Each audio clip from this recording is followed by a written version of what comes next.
Hello dear friends and students, Rakesh Kapoor this side. आज का video session criminal procedure code 1973 के chapter number 15 में mention किए गए सेक्शन 200 से लेकर 203 तक रिलेट करेगा। आज का टॉपिक बहुत ज़्यादा इम्पॉर्टेंट है। इसकी इम्पॉर्टेंस सिर्फ उन लोगों के लिए नहीं है जो लोग जुडिशियल एग्जामिनेशंस के लिए प्रिपेयर कर रहे हैं। आज का सेशन उन लोगों के लिए भी इम्पॉर्टेंट है जो कॉमन मैन है। कॉमन मैन से इसलिए रिलेट हो रहा है क्योंकि कभी ना कभी किसी ना किसी पर्सन के साथ कोई ना कोई ऑफेंस ज़रूर कमिट होता है, और वो पर्सन जब पुलिस के पास जाता है और ये कहता है कि मेरे साथ ऑफेंस हुआ, आप एफआईआर लॉन्च कीजिए, तो पुलिस उसकी एफआईआर लॉन्च नहीं करती। तब उसके पास क्या रेमेडी है, वो क्या करेगा? तो कुछ इसी तरह के सवालों के जवाब आज हम अपने इस वीडियो सेशन में देखने वाले हैं। हाँ, एक बात मैं यहाँ पर आपको बता दूँ, मेरा ये वीडियो सेशन थोड़ा लंबा होने वाला है। मैं अपने इस वीडियो सेशन में ग्रास कटिंग नहीं करना चाहता। मैं अपने स्टूडेंट्स को, अपने फॉलोअर्स को मैक्सिमम इन्फॉर्मेशन, मैक्सिमम नॉलेज देना चाहता हूँ। तो प्लीज़ ये मत सोचिएगा कि ये वीडियो सेशन बड़ा है तो हम इसको स्किप कर दें। स्किप मत कीजिएगा। जो इन्फॉर्मेशन मैं आपको देने वाला हूँ वो बहुत ही ज़्यादा इम्पॉर्टेंट है। तो चलिए स्टार्ट करते हैं आज के मेरे इस वीडियो सेशन के साथ। मेरा टॉपिक है कंप्लेंट टू मजिस्ट्रेट, यानी कि मजिस्ट्रेट को की जाने वाली कंप्लेंट। इस टॉपिक में मैंने कुछ सब हेड्स बनाए हैं, जैसे कि कंप्लेंट क्या होता है और उसको कंप्लेंट को फाइल करने का पर्पस क्या होता है, कंप्लेनेंट कौन होता है, एक स्टूडेंट होता है या एडवोकेट होते हैं, जजेस होते हैं, इनकी अप्रोचेस डिफरेंट होती हैं। किसी भी एस्पेक्ट को देखने की इनकी जो अप्रोचेस होती हैं वो डिफरेंट होती हैं। तो मैंने उस अप्रोच को भी यहाँ पर डिस्कस किया है कि हमारी अप्रोच क्या होनी चाहिए। इसके अलावा एफआईआर और कंप्लेंट में क्या डिफरेंस होता है, कंप्लेंट किसके सामने फाइल कर सकते हैं, कंप्लेंट को फाइल करने का प्रोसीजर क्या होता है, और ये पूरा जो हमने एनेक्टमेंट समझा या मैं जब पढ़ाऊंगा आपको, उसको समझने के बाद जब आप उसे इम्प्लीमेंट करने की कोशिश करेंगे तो आपको कुछ प्रैक्टिकल एग्जाम्पल की ज़रूरत पड़ेगी, यानी कि कुछ केस लॉज की ज़रूरत पड़ेगी। तो वो प्रैक्टिकल एग्जाम्पल्स को भी मैंने यहाँ पर डिस्कस किया है। तो चलिए मैं स्टार्ट करता हूँ सबसे पहले कि कंप्लेंट होती क्या है। इसके लिए प्रोविज़न मेंशन किया गया है सेक्शन नंबर 2D CRPC में, यानी कि क्रिमिनल प्रोसीजर कोड 1973 में सेक्शन नंबर 2D में इसकी डेफिनेशन दी है। तो चलिए ज़रा सबसे पहले देख लेते हैं यहाँ पर क्या मेंशन किया है। उनका कहना है कंप्लेंट का मतलब है कोई भी ऐसा एलिगेशन जो मैजिस्ट्रेट को ओरली या राइटिंग में किया जा सकता है, और पर्पस ये होता है कि वो पर्सन कहता है कि मेरे साथ कोई ऑफेंस कमिट हुआ है और आप इसमें कोई लीगल एक्शन लीजिए। अब ये जो ऑफेंस कमिट हुआ है, हो सकता है कि जिस पर्सन ने ऑफेंस कमिट किया, जिस एक्यूज पर्सन ने ऑफेंस कमिट किया, वो उसको पहले से जानता हो, यानी कि कंप्लेनेंट उस एक्यूज पर्सन को पहले से जानता हो। तो यानी कि वो पर्सन नोन भी हो सकता है। ये भी हो सकता है कि कुछ लोग आए, पहले से हम उनको नहीं जानते हैं और उन पर्सन ने ऑफेंस कमिट कर दिया। तो ऐसा कभी ज़रूरी नहीं होता कि जिसके खिलाफ कंप्लेंट लिखवाई जा रही है या एलिगेशन लगाया जा रहा है उसको हम पहले से जानते हों। वो लोग अननोन भी हो सकते हैं। तो कंप्लेंट का मतलब है वो एलिगेशन जो हम ओरली या राइटिंग में मजिस्ट्रेट को करते हैं, और हमारा पर्पस इसलिए होता है, हमारा ऑब्जेक्टिव ये होता है कि मजिस्ट्रेट इस कोड में, हमारे CRPC में, उस एक्यूज पर्सन के खिलाफ, वो पर्सन जो नोन है या अननोन है, उसके खिलाफ कोई एक्शन ले जिसने वो ऑफेंस कमिट किया है। लेकिन उनका यहाँ पर कहना है कि इसमें पुलिस रिपोर्ट शामिल नहीं होती, यानी कि कंप्लेंट में पुलिस रिपोर्ट इंक्लूड नहीं होती। ओके, चलिए ज़रा समझ लें। उन्होंने एक एक्सप्लेनेशन भी दिया है आपके सेक्शन नंबर 2D में। अब क्या एक्सप्लेनेशन दिया है उसको पहले देख लेते हैं। यहाँ पर उनका कहना है A report made by a police officer in a case which discloses after investigation the commission of non-cognizable offence shall be deemed to be complaint, and the police officer by whom such report is made shall be deemed to be complainant।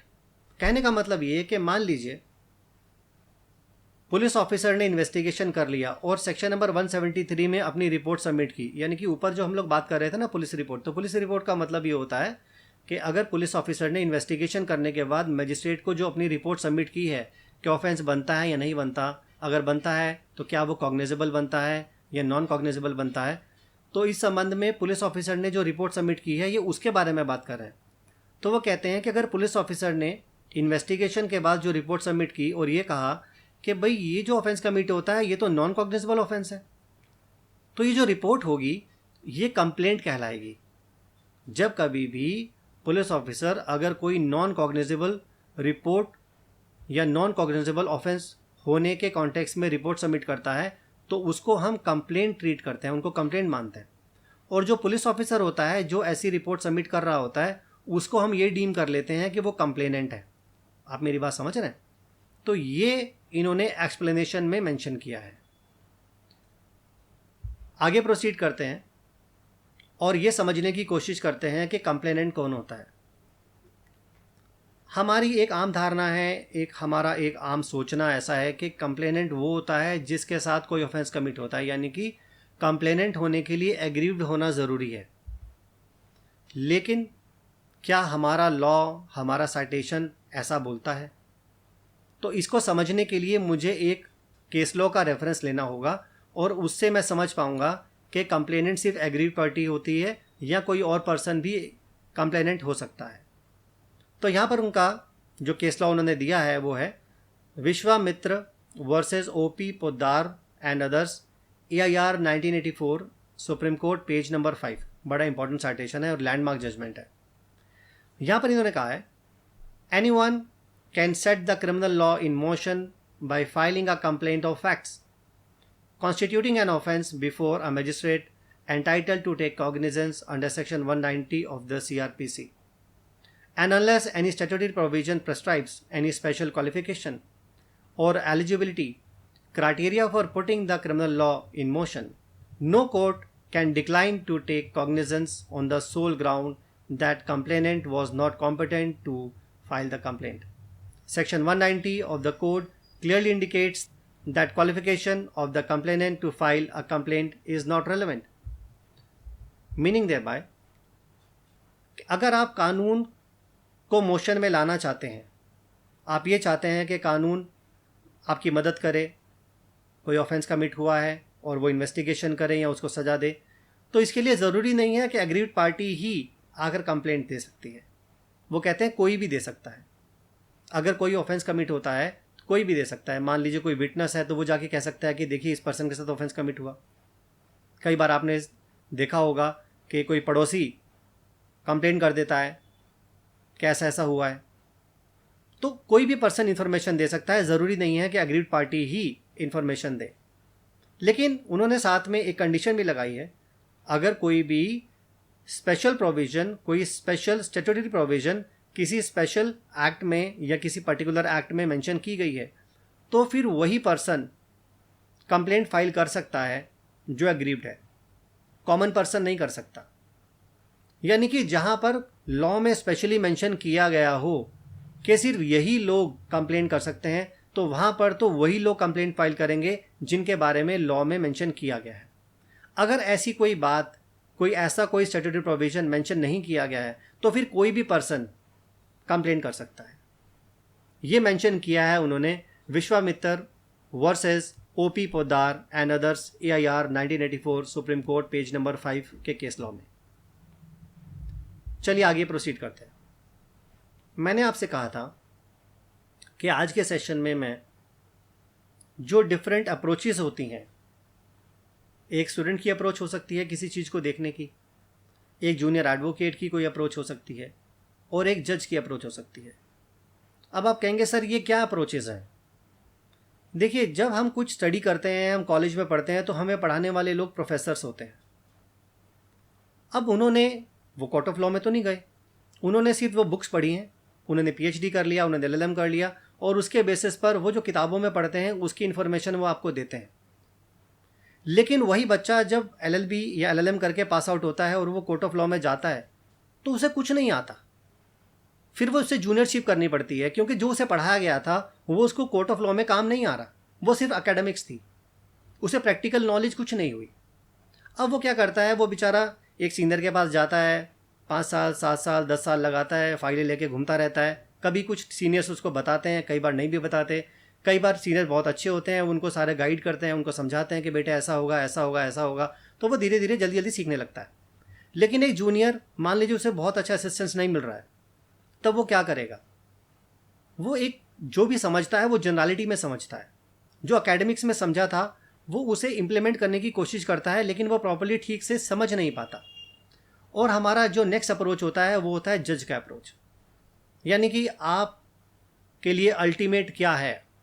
Ultimate तो आपको जो साबित करना है जज के सामने साबित करना है ना। तो जो अप्रोच जुडिशियल अप्रोच है, जो कोर्ट की अप्रोच है, वही अप्रोच होनी चाहिए आपकी। चाहे आप जुडिशियल एग्जामिनेशन में अपीयर करें, चाहे इंटरव्यू में अपीयर करें, और चाहे आप अपनी प्रैक्टिकल डेली लाइफ में कोर्ट में अपीयर हों, चाहे एज अ कंप्लेंट अपीयर हों, चाहे एज अ अक्यूज अपीयर हो। अगर आपका अप्रोच जज की अप्रोच से मैच नहीं करता तो आपको कोई रेमेडी मिलने वाला नहीं है। आप जितनी मर्जी किताबें पढ़ लीजिए, अगर आपकी अप्रोच प्रैक्टिकल नहीं है तो आपका जितना पढ़ा लिखा है सब कुछ जीरो है। मेरी बात समझ लीजिए आप ध्यान से। मेरी बात आपको कड़वी लग सकती है, लेकिन मैं जो बोल रहा हूँ ये ही आपको फ्यूचर में लंबे समय तक काम आएगा। माइंडेड। तो आपको जो भी अप्रोच हमेशा अपनानी है वो अपनानी है जो जुडिशियल अप्रोच होती है। तो जुडिशियल अप्रोच क्या होती है?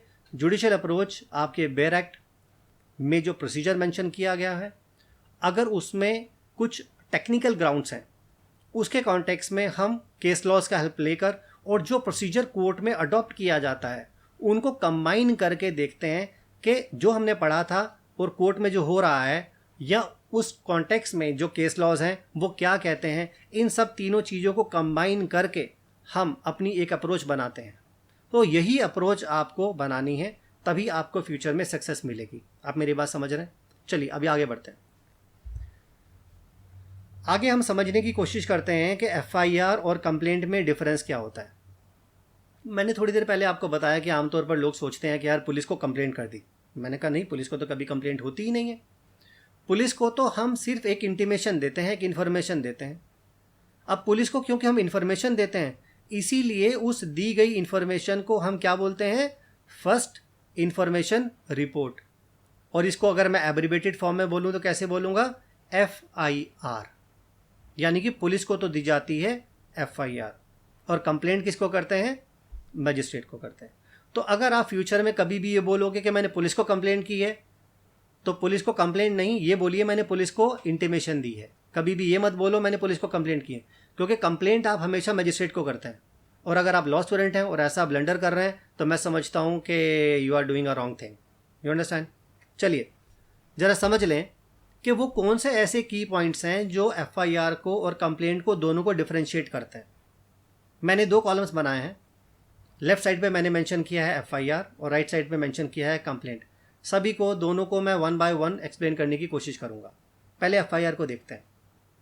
It is an information which is given by any person to police in relation to an offence. हाँ, बिल्कुल सही बात है। यानी कि ये वो इन्फॉर्मेशन होती है जो पुलिस को हम ऑफेंस के कॉन्टेक्स्ट में देते हैं। और कंप्लेंट क्या होती है? Complaint is an allegation which is made orally or writing to the magistrate with the view to his taking action under the code. यानी कि CRPC में सेक्शन नंबर 2D में जब हम कोई भी एलिगेशन मजिस्ट्रेट के सामने करते हैं, बोलते हैं कि साहब हमारे साथ ऐसा हुआ, इस पर्सन ने हमारे साथ ऑफेंस कमिट किया है, आप इसे पनिश कीजिए, तो ये होती है कंप्लेंट। अब सवाल ये उठता है कि FIR का प्रोविज़न कहाँ दिया है? देखिए, जहाँ तक पुलिस को इंटीमेशन देने के बारे में बात की गई है, हमारे पास 2 प्रोविज़न है। एक तो प्रोविज़न है सेक्शन नंबर 154 CRPC और दूसरा है 155 CRPC। अब यहाँ पर मैं 155 को डिस्कस डिटेल में इसलिए नहीं करूँगा क्योंकि वो रेलेवेंट नहीं है। 154 रिलेट करता है information in relation to cognizable offence और 155 रिलेट करता है information in relation to non cognizable offence. यानी कि जब कभी भी कोई इन्फॉर्मेशन देते हैं आप और उसके बेसिस पर कोई संज्ञेय अपराध यानी कि कॉग्निजेबल ऑफेंस बनता है, तो पुलिस हमेशा जो रिपोर्ट जो चिक काटती है वो अंडर सेक्शन 154 CRPC में काटती है। और अगर पुलिस वालों को लगता है कि यार जो ऑफेंस के बारे में आप बात कर रहे हो, जो आपने लिख के दिया है रिटन रिपोर्ट में, वो नॉन कॉग्निजेबल ऑफेंसेस से रिलेटेड है, तो वो FIR नहीं काटती, वो NCR काटती है, जिसको बोलते हैं नॉन कॉग्निजेबल रिपोर्ट। तो नॉन कॉग्निजेबल रिपोर्ट और FIR में दोनों में थोड़ा सा डिफरेंस होता है। FIR के बारे में बात की गई है सेक्शन नंबर 154 में, ठीक है, कॉग्निजेबल ऑफेंस के बारे में, वो हमेशा कॉग्निजेबल ऑफेंस के रिलेशन में होती है। लेकिन कंप्लेंट का जो प्रोविजन दिया गया है वो दिया गया है सेक्शन नंबर 2D में। ओके, चलिए इसका नेक्स्ट थर्ड पॉइंट देखते हैं। जैसे कि मैंने आपको बताया FIR जो है वो कॉग्निजेबल ऑफेंस से रिलेट करती है और कंप्लेंट जो होती है वो कॉग्निजेबल से भी रिलेट कर सकती है और नॉन कॉग्निजेबल से भी रिलेट कर सकती है। अब नेक्स्ट पॉइंट पर आते हैं। नेक्स्ट पॉइंट है हमारे पास fourth point, it can be registered only in the format as prescribed by the law. और जो कंप्लेनेंट होती है उसके लिए हमारे पास कोई पर्टिकुलर परफॉर्मेट नहीं होता है और लॉ में उन्होंने कोई परफॉर्मेट प्रेस्क्राइब किया भी नहीं है। यानी कि जब कभी भी FIR लॉन्च होगी उसके लिए एक पर्टिकुलर परफॉर्मेट होगा, उस पर्टिकुलर परफॉर्मेट में ही वो FIR लॉन्च होगी। लेकिन कंप्लेंट आप अपने हिसाब से ड्राफ्ट करते हैं और आप जो भी आपके फैक्ट्स हैं आप मेंशन कर देते हैं। कंप्लेनेंट उस कंप्लेंट को मजिस्ट्रेट के सामने पुटअप करता है, ओरली बता देता है, जैसे भी वो बताना चाहता है। Okay, so this is the basic difference between the two. चलिए अभी हम आगे आते हैं और उस प्रोसीजर को समझने की कोशिश करते हैं कि अगर हमें मजिस्ट्रेट के सामने कोई भी कंप्लेंट करनी है तो हम कैसे करेंगे। इसके लिए हमारे पास आपके एक्ट में 4 डिफरेंट सेक्शंस दी हैं और इन चारों सेक्शंस को आपको बहुत ध्यान से समझना पड़ेगा। अगर आपने इनको ध्यान से नहीं समझा तो आप यकीन मानिए आप एग्जामिनेशन में किसी भी क्वेश्चन को सॉल्व नहीं कर पाओगे। और अगर इवन आप जज बन भी गए तो आपको यही नहीं समझ में आएगा कि मुझे कंप्लेंट में कॉग्निजेंस लेना कैसा है। और अगर आप लॉयर बन गए तो लोग आपके पास आएंगे, आपसे कहेंगे साहब हमारे साथ ऑफेंस कमिट हुआ, पुलिस वाले हमारी सुन नहीं रहे, आप हमारी मदद कीजिए। तो आप उसकी मदद कैसे करोगे, आपको प्रोसीजर ही नहीं पता। तो ये प्रोसीजर समझना बहुत ज़रूरी है। तो इसके बारे में जो प्रोविज़न दिए गए हैं वो सेक्शन नंबर 200 से लेकर सेक्शन नंबर 203 तक दिए गए हैं। 200 में मेंशन किया है, 200 में मेंशन किया है कि सबसे पहले कंप्लेनेंट का एग्जामिनेशन होगा। सेक्शन 201 में उन्होंने मेंशन किया है कि अगर मजिस्ट्रेट कॉम्पिटेंट नहीं है कॉग्निजेंस लेने के लिए तो वो क्या प्रक्रिया यानी कि क्या प्रोसीजर अडॉप्ट करेगा। सेक्शन 202 में उन्होंने मेंशन किया है कि मजिस्ट्रेट को अगर ये लग रहा है कि मुझे इंक्वायरी करनी है या मुझे इन्वेस्टिगेशन करानी है तो क्या वो प्रोसेस को पोस्टपोन कर सकता है। प्रोसेस का मतलब होता है समन इशू करना। तो क्या वो समनिंग को पोस्टपोन करके कोई इंक्वायरी या इन्वेस्टिगेशन करा सकता है, इसको हम देखेंगे सेक्शन नंबर 202 में। और मान लीजिए इंक्वायरी कर ली, इन्वेस्टिगेशन करवा ली पुलिस वालों से और बाद में पता चला कि भाई कुछ मामला बनता ही नहीं है, तो क्या मजिस्ट्रेट उस कंप्लेंट को डिसमिस भी कर सकता है। तो ये 4 चीज़ों को मैं आपको यहाँ पर समझाने की कोशिश करता हूँ। मैं उम्मीद करूँगा कि आपको बहुत अच्छे से समझ में आ जाएगा। तो चलिए मैं स्टार्ट करता हूँ सेक्शन नंबर 200 यानी कि सेक्शन 200 के साथ, जो कि एग्जामिनेशन और कंप्लेनेंट के बारे में बात करता है। चलिए बैरक में दिए हुए कंटेंट को देख लेते हैं, उन्होंने क्या कहा है। A magistrate taking cognizance of an offence on complaint shall examine on oath complainant and the witnesses present, if any, and the substance of such examination shall be reduced to writing and shall be signed by the complainant and the witnesses and also by the magistrate, meaning thereby कि जो भी magistrate cognizance किसी offence के context में ले रहा है, यानी कि कोई कंप्लेंट फाइल की गई है और उसके बेसिस पर कोई मैजिस्ट्रेट कॉग्निजेंस ले रहा है, तो वो सबसे पहले क्या करेगा।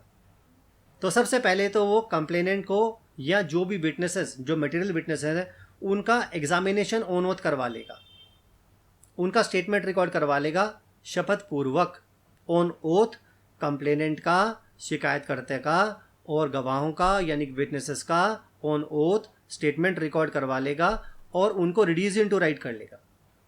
और ये जो स्टेटमेंट रिकॉर्ड होगा ना, उस पर कंप्लेनेंट भी साइन करेगा और जिस विटनेस ने अपनी गवाही दी है कोर्ट में आकर वो भी साइन करेगा उस शीट पर और मजिस्ट्रेट भी साइन करेगा। यानी कंप्लेंट अपने वाली शीट पर साइन करेगा और मजिस्ट्रेट भी साइन करेगा और विटनेस अपने टेस्टिमनी के नीचे साइन करेगा और उस पर मजिस्ट्रेट भी साइन करेगा। ये तो पहला पैराग्राफ हुआ आपका।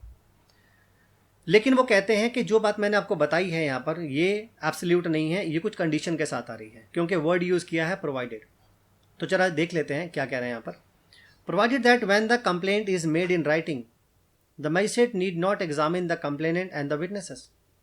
यानी कि जहां पर कंप्लेंट मान लीजिए राइटिंग में की गई है तो वहां पर मैजिस्ट्रेट को कंप्लेनेंट को और विटनेस को एग्जामिन करने की जरूरत नहीं है। अरे इसका मतलब ये, क्या अभी जो बात हमने बोली थी कि मैजिस्ट्रेट ऑन ओथ कंप्लेनेंट और विटनेस को एग्जामिन करेगा, यानी कि ये जो बात मैंने अभी बोली थी कि मैजिस्ट्रेट कंप्लेनेंट और विटनेस को एग्जामिन करेगा, क्या ऐसा भी हो सकता है कि वो उसे एग्जामिन ना भी करे। वो कहते हैं हाँ हो सकता है। कब? 2 कंडीशन यहाँ पर दी है, जरा समझ लेते हैं। स्क्रीन पर जो सामने आ रही हैं 2 हैं, बाकी हम देख लेंगे आगे क्या है। ए वाले क्लॉज में उन्होंने कहा है if a public servant acting or purporting to act in the discharge of his official duty or court has made the complaint, यानी कि जहां पर मान लो कोई पब्लिक सर्वेंट है और वो अपनी ड्यूटी कर रहा था, और ड्यूटी करते हुए उसने ये पाया कि किसी पर्सन ने कुछ ऑफेंस कमिट किया है, तो उसके लिए उसने जाकर कंप्लेंट कर दी। तो वहाँ पर वो जो पब्लिक सर्वेंट है उसको हमें कोर्ट में उसका ऑन ओथ एग्जामिनेशन करने की ज़रूरत नहीं है। एक तो बात ये हो गई। दूसरा वो कहते हैं मान लो कंप्लेनेंट खुद कोर्ट ही है, कोर्ट ने कंप्लेंट की है, तो वहाँ पर भी कोर्ट को तो वहाँ खड़ा करके तो हम उसका एग्जामिनेशन नहीं करा रहे ना, तो उनका भी एग्जामिनेशन ऑन ओथ होने की ज़रूरत नहीं है। ये तो इन्होंने मेंशन किया है क्लॉज नंबर ए में। अब क्लॉज नंबर बी में देखिए वो क्या कहते हैं। वो कहते हैं if the magistrate makes over the case for inquiry or trial to another magistrate under section 192। देखिए सेक्शन नंबर 192 मेरे दूसरे वीडियो सेशंस में ऑलरेडी मैं डिस्कस कर चुका हूँ, तो यहाँ पर मैं उसे डिटेल में तो डिस्कस नहीं करूँगा क्योंकि उसका रेफरेंस मैं ऑलरेडी अपने प्रीवियस लेक्चर्स में दे चुका हूँ। यहाँ पर आप ये देखिए कि मान लीजिए इंक्वायरी के लिए किसी मजिस्ट्रेट ने किसी मैटर को किसी और मजिस्ट्रेट को रेफ़र कर दिया, यानी मेक ओवर कर दिया। वो खुद से नहीं कर रहे, किसी और को रेफ़र कर रहे हैं। तो अगर किसी और को मेक ओवर कर रहे हैं तो वहाँ पर भी उन्हें उस विटनेस को एग्जामिन करने की ज़रूरत नहीं है। ये कह रहा है clause number B of section 200। अब इस चीज़ को समझने के लिए मैं एक प्रैक्टिकल सा एग्जाम्पल आपके साथ डिस्कस करता हूँ। A company lodged the FIR for an offence under section 408/420 of IPC against X, its former divisional manager। यानी कि कंपनी में एक डिविजनल मैनेजर काम करता था और कंपनी ने उसके खिलाफ 408/420 IPC में एक FIR लॉन्च करा दी। After completing the investigation a report under section 173 CRPC was sent to magistrate stating that the case was of a civil nature। अब पुलिस वालों ने क्या किया, पुलिस ऑफिसर ने इन्वेस्टिगेशन की और इन्वेस्टिगेशन के बाद उन्होंने ये पाया कि भाई ये मामला तो सिविल नेचर का है, और सिविल नेचर का है इसलिए उन्होंने एक फाइनल रिपोर्ट सबमिट कर दी एक्यूज के फेवर में, ये कहते हुए कि भाई मामला तो कुछ बनता नहीं 408/420 का, क्योंकि सिविल नेचर का है तो भाई इसको तो civil remedy under section 9 of CPC वहाँ पर सीक करनी चाहिए सिविल कोर्ट में। The company launched a protest petition with magistrate and sought permission to prove commission of offense by X। Company ने कहा भाई ये तो बात गलत है, तो उन्होंने अपनी एक प्रोटेस्ट पिटीशन यानी कि नाराज़गी पिटीशन भी बोलते हैं इसको, तो प्रोटेस्ट पिटीशन डाली और ये परमिशन मांगी कि भाई आप परमिट कीजिए कि हम इस एक्यूज इस डिविजनल मैनेजर के खिलाफ हम इस ऑफेंसेस को प्रूव करना चाहते हैं। Magistrate, after perusing the investigation records, comes to conclusion that prima facie case under section 408/420 IPC was made out and consequently issued process against X under section 204 of CRPC। Magistrate ने पूरी जो 161 के statements थे, जो case जारी थी, उसे परयूज़ किया। परयूज़ करने के बाद उन्होंने कहा कि भाई ये तो बात गलत फाइल किया इन्होंने। प्राइमा फेसाई केस तो 408 और 420 का एक्यूज के खिलाफ बनता है, और उन्होंने क्या किया, उन्होंने समनिंग कर ली अंडर सेक्शन 204 ऑफ CRPC, यानी प्रोसेस इशू कर दिया। आगे क्या हुआ, legality of order was challenged on the ground that magistrate had no power to issue process without first complying with provisions of section 200 and 202 of CPC। Legality of orders was challenged on the ground that magistrate had no power to issue process without first complying with the provisions of section 200 and 202 of criminal procedure code 1973। अब आपको इस matter को decide करना है, ठीक है। अब कैसे डिसाइड करेंगे जरा सोचिए। एक थॉट मैं आपको दे देता हूँ, सॉल्यूशन तो ऑफ कोर्स मैं आपको इस वीडियो सेशन में दूंगा ही, लेकिन थोड़ा सा आप भी दिमाग लगाइए। क्या आपको कुछ समझ में आ रहा है इसको कैसे सॉल्व करना है? देखिए यहाँ पर क्या खास बात हो रही है, यहाँ पर उन्होंने एग्जामिनेशन नहीं कराया विटनेसेस का। मेरी बात ध्यान से सुनिए, मैंने आपको ये पढ़ाया है 200 में कि कंप्लेंट के केस में विटनेसेस का और कंप्लेनेंट का ऑन ओथ स्टेटमेंट रिकॉर्ड होना चाहिए, लेकिन इस केस में तो उसका स्टेटमेंट रिकॉर्ड नहीं कराया है ना मजिस्ट्रेट ने। उसने सिर्फ जो फाइनल रिपोर्ट फाइल की गई थी उसके बेसिस पर ही उन्होंने समनिंग कर ली। क्या ऐसा कर सकते हैं? क्या ऐसा ऑर्डर लीगल है? इसका मतलब ये कि जो आपने बेर एक्ट में पढ़ा था वो पूरी तरह से काम नहीं आ रहा। जो आपने पढ़ा था बेर एक्ट में, जो एकेडमिकली तुमने पढ़ा था, वो कोर्ट में काम नहीं आ रहा। वहां तो कुछ और बात आ गई, तो आपके हिसाब से तो ये इलीगल हो गया। यानी कि उन्होंने एग्जामिनेशन तो कराया नहीं, यानी कि ऑर्डर तो इलीगल हो गया, आप ऐसा सोच सकते हो। तो चलिए देख लेते हैं कि लीगली जुडिशियल अप्रोच के साथ क्या बनता है,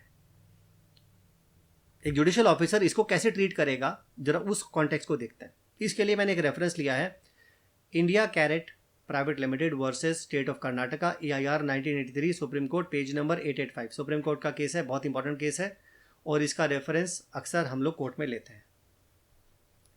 इस केस में कोर्ट ने क्या हेल्ड किया, कोर्ट ने कहा that upon receipt of a police report under section 173 subsection number 2 a magistrate is entitled to take cognizance of an offence under section 191B of criminal procedure code 1973 even if the police report to the effect that no case is made out against the accused।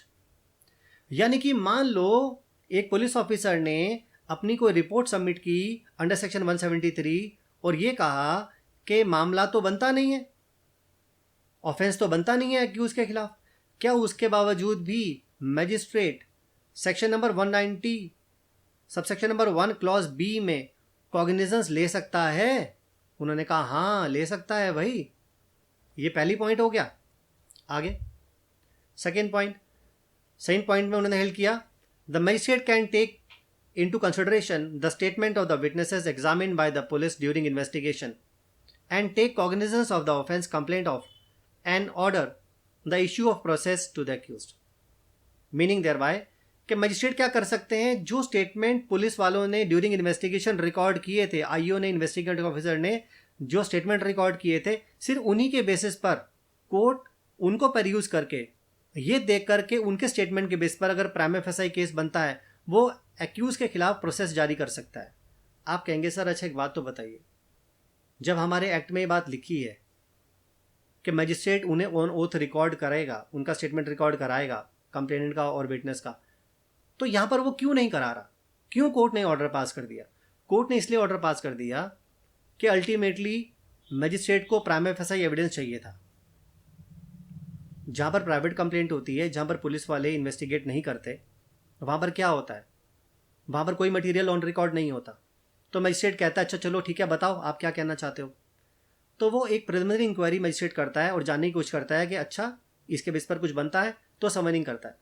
लेकिन अगर magistrate के पास investigation के दौरान जो statement record हुए थे उससे संतुष्टि हो रही है कि यार मामला बन रहा है, तो फिर उन विटनेसेस की, उस कंप्लेनेंट की एग्जामिनेशन कराने की जरूरत क्या है? पर्पस ही नहीं है। आप एक ही चीज को दो बार रिपीट थोड़ी करेंगे। तो यानी कि ऐसे मामलों में अगर ऑलरेडी प्राइमा फेसाई एविडेंस है तो आप प्रोसेस जारी कर सकते हैं। ये बात बताई है पैराग्राफ नंबर 2 में। और थर्ड पॉइंट में मैंने यहाँ पर जो डिस्कस किया है वो ये किया है that section number 190 clause 1 sub clause B does not lay down that a magistrate can take cognizance only if IO after investigation file the chargesheet. वो कहते हैं ऐसा नहीं है। और पॉइंट नंबर 3 में मैंने मेंशन किया है section 190 subsection 1 clause B does not lay down that magistrate can take cognizance only if investigating officer after investigation file charge sheet। यानी कि ऐसा कहीं नहीं है कि अगर इन्वेस्टिगेटिंग ऑफिसर ने चार्जशीट फाइल की है तभी मजिस्ट्रेट कॉग्निजेंस लेगा। इसका मतलब तो ये हुआ कि पुलिस ऑफिसर डिसाइड करेगा कि मजिस्ट्रेट कॉग्निजेंस लेगा या नहीं। अगर मान लो हम सिर्फ चार्जशीट पर ही कॉग्निजेंस लेने के लिए एम्पावर कर दें मजिस्ट्रेट को, इसका मतलब तो ये हुआ कि पुलिस ऑफिसर डिसाइड करेगा कि ये केस आगे प्रोसीड करेगा या नहीं करेगा, है ना। लेकिन ऐसा तो नहीं है ना। इसका मतलब ये कि इवन पुलिस ऑफिसर ने चार्जशीट फाइल की है या नहीं की, इससे कोई फर्क नहीं पड़ता। पुलिस ऑफिसर ने चार्जशीट फाइल की है नहीं फाइल की, इससे कोई फर्क नहीं पड़ता। कोर्ट अपना जुडिशियल माइंड लगाएगी और देखेगी कि अगर चार्जशीट फाइल हुई है उसके बावजूद भी अगर लगता है कोर्ट को कि कॉग्निजेंस नहीं लिया जाना चाहिए तो नहीं लेगी। और अगर कोर्ट को लगता है कि चाहे फाइनल रिपोर्ट ही क्यों ना आ गई हो एक्यूज के फेवर में, उसके बावजूद भी कोर्ट को लगता है कि प्राइमा फेसाई एविडेंस है, तो कोर्ट समनिंग कर सकती है। इस बात को क्लियर कर लीजिए अपने माइंड में। अगर कहीं पर भी भ्रम हो तो निकाल लीजिए उसको अच्छे से। ओके, चलिए आगे आते हैं। आगे है हमारे पास next point, the magistrate is not bound to follow procedure as followed under section 200 and section 202 of CRPC and can take cognizance under section 191B without examining the complainant and witness on oath। Last वाले paragraph में तो हमने यहाँ पर clear ही कर दिया कि magistrate बिल्कुल भी जो प्रोसीजर मेंशन किया गया है 200 में 202 में वहाँ पर किसी तरह से भी वो बाउंड नहीं है। अगर वो बिना विटनेस को, बिना कंप्लेनेंट को एग्जामिन किए अगर कॉग्निजेंस लेना चाहते हैं तो ले सकते हैं। आप कहेंगे अच्छा सर एक बात बताइए, जिन मामलों में इन्वेस्टिगेशन ना हुई हो क्या उन मामलों में भी ऐसा कर सकते हैं? नहीं नहीं नहीं नहीं, वहाँ पर तो कुछ एविडेंस ही नहीं है ना, वहाँ में प्राइम फेसाई कुछ हमारे पास मटेरियल नहीं है, तो वहाँ पर तो मैजिस्ट्रेट उनका एग्जामिनेशन कराएगा। लेकिन उन मामलों में जहाँ पर पुलिस ने इन्वेस्टिगेशन की है, अपनी रिपोर्ट सबमिट की है और जहाँ पर मटेरियल ऑलरेडी है, तो वहाँ पर हमारे पास 200 या 202 के बयान कराने की ज़रूरत रहती नहीं है। आप मेरी बात समझ गए? तो यहाँ पर हम उस प्रोसीजर को इवेड कर सकते हैं, कोई प्रॉब्लम वाली बात नहीं है। तो मैं समझता हूँ ये साइटेशन आपको अच्छे से क्लियर हो गया होगा और ये बड़ा इंपॉर्टेंट साइटेशन है। चलिए नेक्स्ट पॉइंट पे आते हैं और गो थ्रू करते हैं सेक्शन नंबर 201 से। सेक्शन नंबर 201 में बात की गई है procedure by magistrate not competent to take cognizance of offence. कभी कभी यार ऐसा भी तो होता है कि आपने कंप्लेंट फाइल की और जिसके सामने आपने कंप्लेंट फाइल कर दी वो मैजिस्ट्रेट कॉम्पिटेंट ही नहीं था आपकी कॉग्निजेंस लेने के लिए, आपकी कंप्लेंट को अंडरटेक करने के लिए, उसके बाद जुरिडिक्शन ही नहीं था, तो फिर क्या होगा? तो ऐसे सिनारियो में हमें सेक्शन नंबर 201 देखना होता है। अब सेक्शन नंबर 201 क्या कह रहा है जरा देखते हैं। If the complaint is made to the magistrate who is not competent to take cognizance of an offence, he shall, if the complaint is in writing, return it for presentation to the proper court with an endorsement to that effect. यानी कि मान लीजिए आपने कोई भी complaint file की, किसी magistrate को फाइल की, लेकिन वो उस मैटर में, उस ऑफेंस में कॉग्निजेंस लेने के लिए कॉम्पिटेंट नहीं था, ठीक है? तो वहां पर वो कहते हैं कि अगर मान लीजिए आपने कंप्लेंट राइटिंग में फाइल की थी, तो क्योंकि वो कॉम्पिटेंट तो है नहीं, तो वो क्या करेगा, वो उस पर एक एंडोर्समेंट मेंशन करेगा और ये कहेगा कि भाई देखो मैं तो कॉम्पिटेंट नहीं हूं, इसको आप प्रॉपर कोर्ट में जाकर फाइल करो, मेरे पास तो जुरिडिक्शन है नहीं। तो वहां पर क्योंकि राइटिंग में है, एक कंप्लेंट उनके पास पेपर के फॉर्म में है, तो वहां पर वो एंडोर्समेंट मेंशन कर देंगे। लेकिन क्लॉज नंबर बी में वो कहते हैं कि मान लीजिए कंप्लेंट राइटिंग में नहीं है, तो क्या होगा? तो फिर वो ओरली डायरेक्ट कर देते हैं या अदरवाइज अपने ऑर्डर में डायरेक्ट कर सकते हैं कि देखिए आपका जो कंप्लेंट है उसको ट्रीट करने के लिए हमारे पास जुरिडिक्शन नहीं है, हम कॉम्पिटेंट नहीं है, आप किसी प्रॉपर कोर्ट में जाइए और वहां पर जाकर इस कंप्लेंट को फाइल कीजिए। ठीक है, ये मेंशन किया है सेक्शन नंबर 201 में। चलिए अभी हम आगे आते हैं और देखते हैं सेक्शन नंबर 202 को। सेक्शन नंबर 202 बहुत ज़्यादा इंपॉर्टेंट है। अगर आपको ये प्रोविजन ठीक से समझ में नहीं आता तो समझ लीजिए पूरा प्रोसेस जो आप समझ रहे हैं ना, आप कंप्लेंट बिफोर मजिस्ट्रेट, इसका आपके लाइफ में लैकुना रह जाएगा, आप हमेशा गलती करोगे। तो यहाँ पर जो मैं पढ़ाने वाला हूँ बहुत ध्यान से समझिए। यहाँ पर मैंने बात की है postponement of issue of process, यानी कि मैं अभी समनिंग एक्यूज की नहीं कर रहा। मान लो मैं मजिस्ट्रेट हूं, मैं अभी प्रोसेस को इशू नहीं कर रहा, मैं प्रोसेस को पोस्टपोन कर रहा हूं, मैं समनिंग को पोस्टपोन कर रहा हूं। क्यों पोस्टपोन कर रहा हूं ये मैं आपको जो कंटेंट में लिखा है उसकी हेल्प से समझाऊंगा। ठीक है, चलिए जरा देखते हैं यहां पर क्या मेंशन किया है। उनका कहना है any magistrate on receipt of a complaint of an offence of which he is authorized to take cognizance or which has been made over to him under section 192 may, if he thinks fit, postpone the issue of process against the accused। यानी कि अगर कोई भी magistrate जिसके सामने हम कोई complaint file करते हैं किसी ऑफेंस के कॉन्टेक्स्ट में जिसमें वो ऑथराइज है कॉग्निजेंस लेने के लिए, और या फिर मान लीजिए कोई मैटर उनको मेक ओवर कर दिया गया हो, यानी ट्रांसफ़र होकर उनके पास आया हो, या दूसरा मजिस्ट्रेट कॉम्पिटेंट नहीं था उन्होंने ट्रांसफ़र करके उनके पास भेज दिया हो, मेक ओवर कर दी गई हो, तो बहरहाल उनके पास कोई मैटर आया है और वो उसमें अब कॉग्निजेंस ले रहे हैं, तो वो क्या कर सकते हैं, अगर उनको ठीक लगता है तो वो समनिंग इशू ना करके प्रोसेस को पोस्टपोन कर सकते हैं। और क्या कर सकते हैं, and either inquire into the case himself. अब देखो यहाँ पर कुछ ऑप्शंस हैं हमारे पास। पहला ऑप्शन ये है कि या तो वो इस मैटर को खुद से इंक्वायर कर लें, नंबर 1। नंबर 2, और direct an investigation to be made by the police officer, और या फिर वो क्या करें, एक ऑर्डर पास कर दें कि भाई इस मामले में आप इन्वेस्टिगेशन करा लीजिए। और तीसरा, और by such other person as it think fit, और या फिर उनको ठीक लगता है किसी और से इन्वेस्टिगेशन करवाना है तो उससे इन्वेस्टिगेशन करा लो। For the purpose of deciding whether or not there is sufficient ground for proceeding, यानी कि प्रिलिमिनरी इंक्वायरी कोर्ट को करनी होती है, देखना होता है कि यार ये जो मैटर आ रहा है, जो ये बात बोल रहे हैं, ये मैटर मेड आउट भी होता है कि नहीं होता है। तो या तो इंक्वायरी मैं खुद से कर लूँ अगर मैं मजिस्ट्रेट हूँ, एक तरीका है कि मैं पुलिस ऑफिसर को डायरेक्शन दे दूँ कि आप इसमें इन्वेस्टिगेशन कर लो, और या फिर मैं क्या करूँ, मैं किसी और पर्सन को ऑथराइज कर दूँ कि आप इसमें इन्वेस्टिगेशन कर लो और मुझे बताओ इस मामले में क्या फैक्ट्स हैं। अब प्रैक्टिकली इस मामले को समझ लेते हैं, कोर्ट में क्या होता है। जब कोर्ट में कोई भी कंप्लेंट आती है तो कोर्ट क्या करती है, कोर्ट डायरेक्शन एक पास करती है कि आप ये बताओ कि इस मामले में थाने में कोई एफआईआर लॉन्च तो नहीं हो रखी है। अगर कोर्ट को ये लगता है कि थाने में कोई एफआईआर लॉन्च हो रखी है, तब तो कोर्ट उसकी लाइट में डिसाइड करेगी, उसको कंसिडर कर लेगी, ठीक है। और मान लो कोर्ट को ये लग रहा है कि नहीं नहीं कोई कुछ नहीं था, कोई एफआईआर लॉन्च नहीं हो रखी है, कुछ नहीं हुआ है, तो फिर वो या तो खुद से इंक्वायरी कर लेगी या पुलिस को डायरेक्शन दे देगी कि आप ऐसा करो, इन्वेस्टिगेशन कर लो। आप मेरी बात समझ गए ना? इतनी बात मेंशन की गई है क्लॉज नंबर 1 में। चलिए अभी आगे आते हैं। अभी जितनी बात मैंने आपको बताई है ये बात एब्सोल्यूट नहीं है, ये कुछ कंडीशन के साथ आ रही है। और कंडीशन क्या है? कंडीशन में उन्होंने मेंशन किया है provided that no such direction for investigation shall be made, यानी कि इन्वेस्टिगेशन के लिए कोर्ट डायरेक्शन पास नहीं करेगी। यानी कि कुछ मामले ऐसे हैं जहां पर पुलिस का इन्वेस्टिगेशन के लिए ऑर्डर पास नहीं करती कोर्ट, खुद से ही उन्हें अपने आप प्रिलिमिनरी इंक्वायरी करनी होती है। अब वो वाले कौन से मामले होते हैं? वो कहते हैं, यहां पर हमारे पास कुछ क्लॉजेस दी हैं। पहले मैं क्लॉज नंबर 1 को देख लेता हूं। Will it appears to the magistrate that the offence complaint of is triable exclusively by the court of sessions, यानी कि मान लो आप लोग जानते हो कि, एक बात मैं आपको यहाँ समझा दूं कि हमेशा जो केस होता है वो हमेशा लोवेस्ट ग्रेड की कोर्ट के पास आता है पहले। फिर वो कोर्ट अगर उस मामले को चलाने के लिए, ट्रायल करने के लिए कॉम्पिटेंट नहीं होती तो फिर उसे कमिट करके सुपीरियर कोर्ट के पास भेज देती है।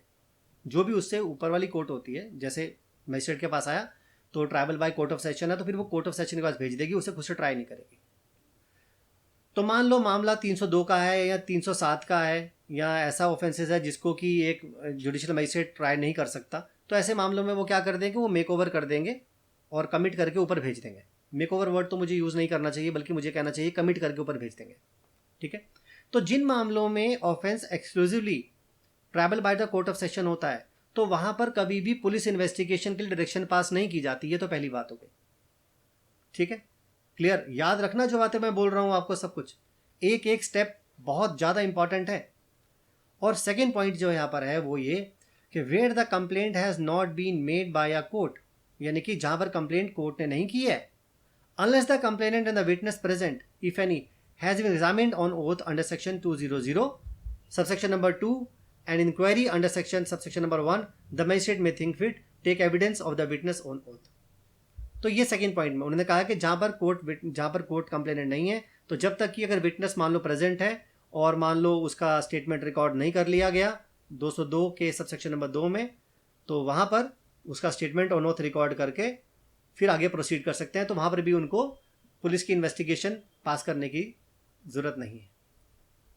और आगे कहते हैं provided that if it appears to the magistrate that the offence complaint of is exclusively triable by the court of session, he shall call upon the complainant to produce all his witnesses and examine them on oath।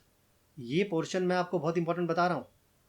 अगर magistrate को ये लगता है कि ये offence exclusively tribal by the court of sessions है, तो वहां पर कंप्लेनेंट को और जितने भी विटनेस हैं उन सबको एग्जामिन करेगा और फिर वो एग्जामिन करके केस को कमिट करके कोर्ट ऑफ सेशन को भेज देगा। मेरी बात ध्यान से सुनो, मैं दोबारा बोल रहा हूं। अगर मान लो मामला exclusively tribal by the court of session है, तो वहां पर मैजिस्ट्रेट क्या करेगा, वो सबके जो विटनेसेस हैं उनके और कंप्लेनेंट की सबकी स्टेटमेंट रिकॉर्ड करके फिर उस मैटर को कमिट करके कोर्ट ऑफ सेशन को भेजेगा, ठीक है। यानी कि सबका स्टेटमेंट रिकॉर्ड करेगा, चाहे वो कंप्लेनेंट हो और जितने मेटल विटनेसेस हैं उन सबके। और थर्ड क्लॉज में उन्होंने कहा है if an investigation under subsection number 1 is made by a person not being a police officer, he shall have for that investigation all the powers conferred by this code on an officer in charge the police station except the power to arrest without warrant. आप लोगों को याद होगा मैंने आपसे कहा था कि मजिस्ट्रेट के पास 3 ऑप्शन होते हैं, या खुद से इंक्वायरी कर ले, पुलिस इन्वेस्टिगेशन करवा ले, या किसी और पर्सन को इन्वेस्टिगेशन के लिए डायरेक्शन कर दे। अब ये उसी तीसरी पॉइंट के बारे में बात कर रहे हैं यहाँ पर कि अगर इन्वेस्टिगेशन किसी और पर्सन को करने के लिए कहा गया है तो उस पर्सन के पास वो सारी पावर होंगी जो कि पुलिस ऑफिसर के पास इन्वेस्टिगेशन करने के लिए होती हैं। लेकिन वो पर्सन, क्योंकि वो पुलिस ऑफिसर तो है नहीं, तो वो बिना वारंट के अरेस्ट नहीं कर सकता।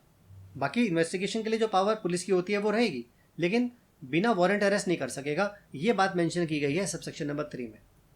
ठीक है, चलिए अभी आगे आते हैं। अब ये जो मैंने आपको प्रोविजन बताया है, इसको भी समझने के लिए एक प्रैक्टिकल एग्जांपल ले लेते हैं, क्योंकि इसके बगैर ये समझ में नहीं आएगा। ठीक है, चलिए मैं इसको रीड आउट कर देता हूं और एग्जांपल भी समझा देता हूं, फिर इसका सोल्यूशन भी समझा दूंगा। यहां पर उन्होंने कहा है, an officer of department of revenue intelligence filed a complaint against X for an offense under Section 21 of Narcotic Drugs and Psychotropic Substance Act 1985 before a magistrate and appended a list of 12 witnesses in support thereof। यानी कि revenue intelligence department का एक officer था और उसने एक complaint file की एक पर्सन एक्स के खिलाफ, और ये ऑफेंस जो उसने कमिट किया था वो था सेक्शन 21 ऑफ एनडीपीएस एक्ट में। और उन्होंने इसके साथ साथ क्या किया, एक लिस्ट ऑफ विटनेस भी फाइल की जिसमें 12 विटनेसेस को साइट किया, 12 विटनेसेस का नाम मेंशन किया उस लिस्ट में अलॉन्ग विद दैट कंप्लेंट। फिर क्या हुआ, the said offence is exclusively tribal by the court of session. अब क्योंकि आप लोग जानते हो कि एनडीपीएस एक्ट में जो स्पेशल कोर्ट होती है वो कोर्ट ऑफ सेशंस होती है, तो नेचुरल सी बात है जब court of sessions special court है तो triable by court of session ही हो गया, उसमें तो कुछ कहने की बात ही नहीं। So the magistrate examined the complainant and 3 more witnesses from the said list during inquiry under section 202 CRPC and issued the process against X under section 204 of CRPC 1973। तो यहां पर क्या किया मजिस्ट्रेट ने, क्या किया मजिस्ट्रेट ने कंप्लेनेंट को एग्जामिन कर लिया और 3 विटनेस को एग्जामिन किया। टोटल कितने फाइल किए गए थे लिस्ट में, 12। एग्जामिन कितने करें, एक कंप्लेनेंट और 3 विटनेसेस। ठीक है, 202 की इंक्वायरी में अगर मामला exclusively tribal by the court of session होता है तो क्या करते हैं हम, मैंने आपको प्रोसीजर में पढ़ाया है कि आप कंप्लेनेंट को और सारे विटनेसेस को एग्जामिन करोगे। माइंड इट, मैंने आपको यही पढ़ाया ना अभी थोड़ी देर पहले कि अगर मामला exclusive tribal by the court of sessions है तो वहां पर आप कंप्लेनेंट को और सारे विटनेस को एग्जामिन करोगे। ये मैंडेटरी है, ऐसा लिखा है वहां पर। ठीक है ना, लेकिन यहां पर उसने ऐसा नहीं किया। उसने क्या किया, एक कंप्लेनेंट को एग्जामिन कर लिया और 3 विटनेस को एग्जामिन कर लिया। फिर क्या हुआ, जो एक्स था एक्यूज, उसने कहा भाई ये तो गलत है, क्योंकि 202 में तो ये मेंशन किया है कि सारे के सारे विटनेस एग्जामिन होने चाहिए, क्योंकि matter exclusively tribal by the court of sessions है। तो उसकी तो आपने कंप्लाइंस नहीं की, इसलिए जो प्रोसेस है वो आपने फॉलो नहीं किया, इसलिए प्रोसीडिंग्स जो है वो वॉइड हो गई। ऐसा उसने बोला। ये एक्यूज का प्ली था। अब आप जज हो, अब आप डिसाइड करो इस मैटर को कैसे डिसाइड करोगे। अब आप ये सोच रहे होंगे कि सर हमने तो ये पढ़ा था कि अगर मामला exclusively tribal by the court of session है तो सारे के सारे विटनेसेस और कंप्लेनेंट सबको एग्जामिन कर लेंगे, लेकिन इस केस में तो हुआ नहीं। तो इसका मतलब तो ये हो गया कि प्रोसीडिंग्स विशिएट हो गई। क्या आपका ये आंसर करेक्ट है? आप सोच रहे होंगे सर पहले भी आपने हमें एक ऐसा साइटेशन दिया था, उसमें कुछ और बात सामने निकल कर आ गई थी, तो इसमें भी कुछ ना कुछ और बात सामने निकल कर आएगी। तो चलिए ज़रा देख लेते हैं कि इसमें क्या होने वाला है। यहाँ पर देखिए मैंने एक इंपॉर्टेंट साइटेशन साइट किया है, Abdul Hamid Khan versus state 1989 CRLG, page number 468। और यहाँ पर उनका कहना है, in a complaint file a public servant acting or purporting to act in discharge of his official duties, the question of holding inquiry may not arise. यानी कि जहां पर पब्लिक सर्वेंट अपनी ड्यूटी डिस्चार्ज कर रहा है और ड्यूटी डिस्चार्ज करते हुए कोई कंप्लेंट फाइल कर रहा है तो वहां पर आपको इंक्वायरी करने की जरूरत नहीं है। ये पहला पैराग्राफ में ये बात बोली। दूसरा, वेदर टू होल्ड इंक्वायरी और not is discretionary jurisdiction of the magistrate. और इंक्वायरी करनी भी है कि नहीं करनी, ये तो मजिस्ट्रेट की अपनी एक डिस्क्रिशनरी पावर है। और आगे, even if he has decided to hold inquiry, it is his discretion to examine the witnesses on oath. If he decides to examine the witness on oath in a case triable excluded by the court of session, he shall call upon the complainant to produce all his witnesses and examine them on oath. तो मान लो वो decide करता है कि मुझे inquiry करनी है, तो वो उसका मर्जी है कि वो उन विटनेस को एग्जामिन ऑन ओथ करना चाहता है कि नहीं करना चाहता। लेकिन अगर वो ये डिसाइड करता है कि मुझे ऑन ओथ इन विटनेस को एग्जामिन करना है, तो ठीक है, वहाँ पर वो उनको कॉल अपॉन कर सकता है उन विटनेसेस को और उनको एग्जामिन कर सकता है। और आगे वो कहते हैं, it would depend upon the facts of the case depending upon whether the prejudice is cause to the accuse by non compliance. अब बहुत बड़ी इंपॉर्टेंट बात यह है कि मान लो अगर इस प्रोसीजर को फॉलो नहीं किया गया, मान लो प्रोसीजर को फॉलो नहीं किया गया, तो कोर्ट ये कहती है कि भाई ठीक है, नहीं किया गया, तो एक्यूज पर्सन को क्या प्रेजुडाइस हुआ? क्या वो अपने आप को डिफेंड करने के लिए कैपेबल नहीं था, या वो इसकी वजह से, नॉन कंप्लायंस की वजह से आपको अपने आप को डिफेंड नहीं कर पाया? तो उसे क्या प्रेजुडाइस कॉज हुआ? एक तो ये बात भी कोर्ट देखेगी, और दूसरा ये भी देखेगी कि ये जो ऑब्जेक्शन है in relation to non compliance, क्या उस एक्यूज पर्सन ने अपने अर्लीस्ट पॉसिबल अपॉर्चुनिटी में, जिस समय पर चार्ज फ्रेम किया जा रहा था बाय कोर्ट ऑफ सेशंस, क्या उस समय पर ये प्ली ली थी? अगर नहीं ली थी तो फिर वो प्रेजुडाइस नहीं हुआ। यानी कि इस वाले मामले में भी कोर्ट का जो ऑर्डर था वो एक लीगल ऑर्डर है, एक वैलिड ऑर्डर है, और चाहे उन्होंने उनको एग्जामिन नहीं भी किया सारे विटनेसेस को, तो कोई फर्क नहीं पड़ता। You understand? तो ये बात मेंशन की है Abdul Hamid Khan versus state 1989 CRLJ page number 468 में। चलिए नेक्स्ट आगे प्रोसीड करते हैं, और हमारे इस वीडियो सेशन का जो लास्ट सेक्शन है, सेक्शन नंबर 203, जो कि डिसमिसल ऑफ कंप्लेंट के बारे में बात करते हैं। तो चलिए जरा उसको देख लेते हैं। यहां पर इनका कहना है, if after considering the statement on oath if any of the complainant end of the witnesses and the result of the inquiry or investigation if any under section 202, the magistrate is of opinion that there is no sufficient ground for proceeding, he shall dismiss the complaint, and in every such case he shall briefly record his reasons for doing so. यानी कि magistrate ने complainant के, witnesses के सभी statement on oath record करवा लिए, preliminary inquiry कर ली, investigation करा लिया, और उसके बाद उनको ये लगा कि यार ये तो मामला कुछ बनता ही नहीं है एक्यूज के खिलाफ, कोई प्राइमे फेसाई एविडेंस इसके खिलाफ है ही नहीं कि हम आगे प्रोसीड करें और इसकी समनिंग करें। तो फिर ऐसे मामले में वो क्या करेंगे, उस कंप्लेंट को डिसमिस कर देंगे और मेंशन करेंगे कि सारी एविडेंसेस को परयूज करने के बाद हम ये पाते हैं कि एक्यूज पर्सन के खिलाफ कोई भी मैटर पर्याप्त साक्ष्य नहीं है, हमारे पास सफिशिएंट प्राइमे फेसाई एविडेंस नहीं है जिसके खिलाफ पर समनिंग की जा सके, और अल्टीमेटली उस कंप्लेंट को मजिस्ट्रेट डिसमिस कर देंगे। ये बात मेंशन की गई है सेक्शन नंबर 203 में। So friends and my students, that is all in relation to this video session. मैं उम्मीद करता हूँ ये वीडियो सेशन आपको बहुत अच्छे से समझ में आया होगा, और ये आप यकीन मानिए ये वीडियो सेशन आपको पूरी ज़िंदगी काम आने वाला है। तो इस वीडियो सेशन को पूरा देखिएगा, आप रिपीट करना चाहते हैं दोबारा देख लीजिएगा, क्योंकि आपको ये आपकी प्रैक्टिस में भी काम आएगा। और अगर आप सिविल जज की इंटरव्यू में अपीयर होना चाह रहे हैं तो वहाँ पर भी आपको ये बहुत ज़्यादा हेल्प करने वाला है। तो ये बहुत इंपॉर्टेंट है, तो आप अपने पास इसे रखिए। आप चाहते हैं तो अपने फ्रेंड्स के साथ शेयर करना चाहते हैं तो उनके साथ भी आप इसको शेयर कर सकते हैं। तो that is all in relation to this video session. जल्दी मुलाकात होगी आपके साथ नए वीडियो सेशन के साथ। तब तक के लिए आप मुझे परमिशन दीजिए। Thank you so much. जय हिंद, जय भारत।